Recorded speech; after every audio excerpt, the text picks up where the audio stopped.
us. Thanks for being with me on this Saturday. I'm Lynn Berry, in today for Natasha Curry. 17-year-old Joshua Young is a free man this morning. A jury found him not guilty of helping murder his stepbrother. He was accused of helping his dad kill 14-year-old Trey Zwicker.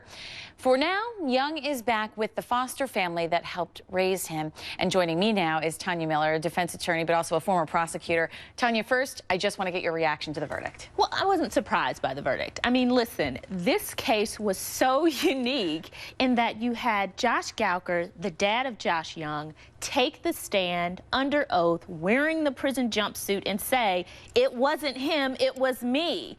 And so what's a jury to do with that? And when you couple that with the fact that there was no concrete physical evidence that could tie Josh Young to this murder, it was a very difficult case, I think, for the prosecution. And you just made a great point. There was no physical evidence. And it was interesting to me because the only thing the jury came out with a question on was they wanted to see Josh Gowker's testimony on the stand, and they wanted to see the interrogation tapes of Joshua Young. They didn't want to see any more information about evidence. They didn't want to see any of the listing of evidence like we saw in the Zimmerman trial. Did that strike you as well? I mean, I think that that was completely appropriate because whatever decision they were going to make in that case was going to be, for the most part, based on what these two people were saying about what happened. What did Josh Gowker say and what did Josh Young say? Because there were no eyewitnesses. Again, there was no physical evidence.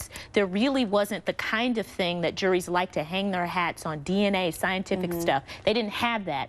All they had was this very bizarre set of facts where a dad was coming in and saying, I'm the one who did it, and a son was saying, you know, I didn't do it. There were small pieces of testimony, especially Cassie Gowker, the bat. And this is what defense attorney Pete Schueler said was the linchpin for their case, that if there was testimony that it wasn't a bat that killed Trey Zwicker, then that sort of threw out the prosecution's case because it's sort of all they had as far as linking Joshua Young to it.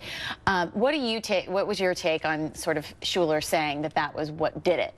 Well, I don't know if that was what did it. I mean, to me, in my mind, again, I keep coming back to Josh Gowker coming in and saying I'm the one who did it. That was, to me, the linchpin of the acquittal in this case.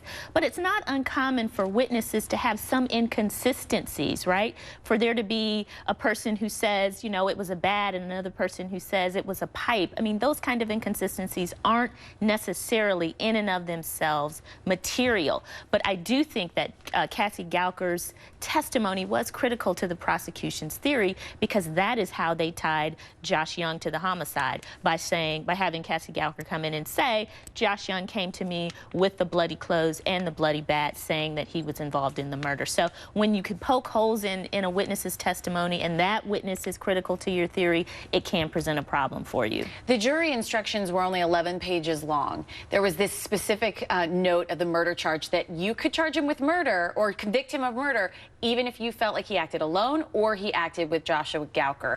Do you think that the clarity of the, or lack thereof, in the jury instructions could have led to the result? I don't really think this was a jury instruction issue. I don't think this was confusion about the law. The law isn't really that confusing. I mean, we have this kind of law in Georgia, we call it party to the crime, where if you are an accomplice or you assist someone in the commission of the crime, you're just as guilty as them, even if you didn't actually commit the murder. So that's not an unusual thing for juries to tackle. They do it every day. I think the problem with this case, again, was the fact that you had a very bad man saying he did that very bad thing, and the prosecution really couldn't prove that he was lying and that he didn't do it. And not a lot of evidence showing otherwise. Exactly. All right. Defense attorney Tanya Miller, thanks for being here. Thanks for having me, Lynn. Well, you've heard of Tiger Woods and Phil Mickelson, but our own